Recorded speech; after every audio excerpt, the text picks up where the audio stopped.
તો અત્યારે હાલ એક મહત્વપૂર્ણ સમાચાર સામે આવી રહ્યા છે। દાહોદમાં ધોધમાર વરસાદને લઈ અને જળબંબાકારની સ્થિતિનું નિર્માણ થયું છે। દાહોદમાં ધોધમાર વરસાદ વરસી રહ્યો છે ત્યારે મુવાલિયા તળાવ ઓવરફ્લો થયું હોવાના સમાચાર સામે આવી રહ્યા છે।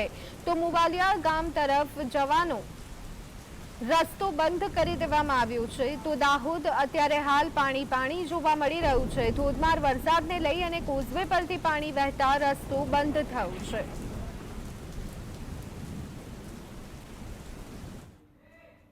દાહોદ જિલ્લામાં થઈ રહી અવિરત વરસાદના લીધે આપ જોઈ શકો છો કે દાહોદમાં ઠેર ઠેર દરેક નદી નાળા તલાબ બધા ઉભરાઈ ગયા છે। આપ જોઈ શકો છો ખેતરોમાંથી જે કોતર મારફતે પાણી આવે છે એના લીધે આ કોઝવે પરથી પાણી ઓવરફ્લો થઈ રહ્યો છે અને આ પાણી દાહોદના મુવાલિયા તલાબ અને જે દાહોદની એકમાત્ર નદી છે એમાં જતો હોય છે। આ કોઝવે ઉપરથી પાણી જતા જે રાસ્તો છે એ રાસ્તો અહીંયા બ્લોક થઈ ગયો છે। આપ જોઈ શકો છો કે રાસ્તાની બંને બાજુ બેરિકેડ્સ લગાવીને અને રાસ્તા રોકી દેવામાં આવ્યા છે।